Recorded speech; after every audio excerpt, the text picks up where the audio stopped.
Bienvenidos a este especial informativo Colombia entre salud y economía. Hoy vamos a hablar sobre cómo el colapso del sistema de salud en Colombia, especialmente durante y después de la pandemia del COVID-19, afectó profundamente el desarrollo económico del país. Más allá de hospitales colapsados, las crisis sanitarias dejaron consecuencias económicas masivas.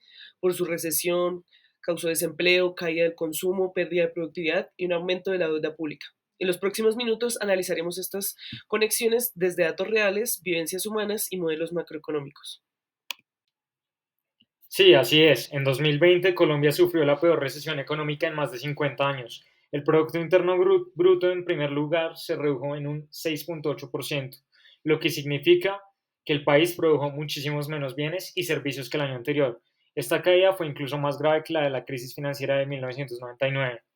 Asimismo, el desempeño alcanzó el 19,8 en abril, con más de 5 millones de personas sin trabajo. La pobreza monetaria subió asimismo del 35 al 42%.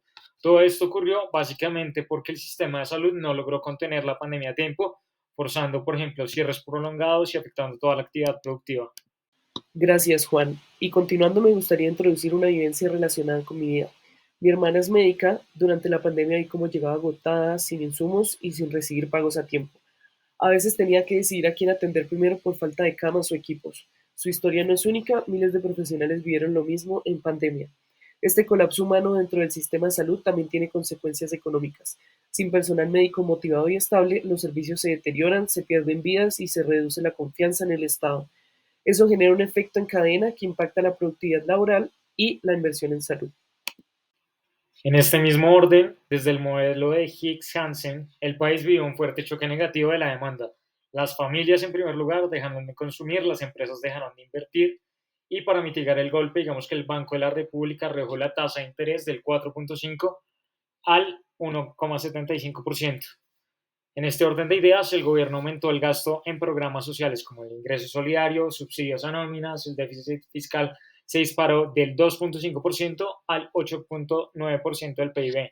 Y la deuda pública, digamos que llegó al 66% del PIB. Esto permitió cierta recuperación en 2021, pero dejó una fragilidad fiscal importante que aún persiste. Continuando con lo que dijo mi compañero Juan, una economía necesita personas sanas para funcionar.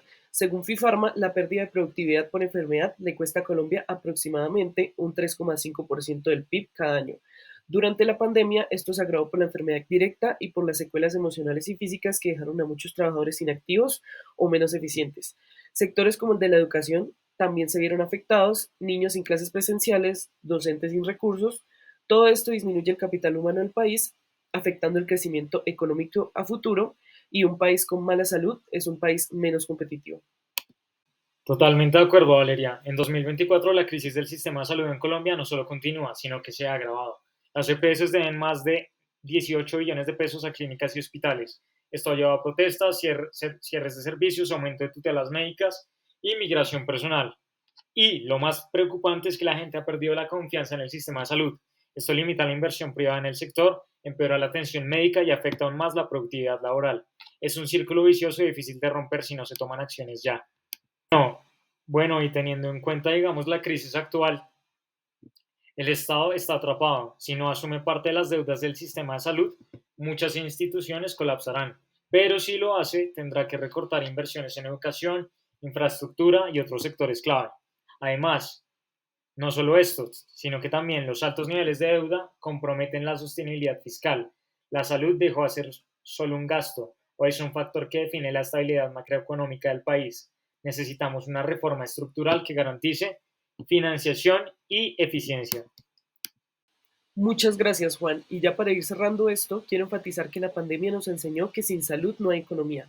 Colombia debe priorizar un sistema de salud sostenible, asequible y resiliente, porque si no lo hace, seguirá enfrentando crisis sanitarias que se convertirán en crisis económicas.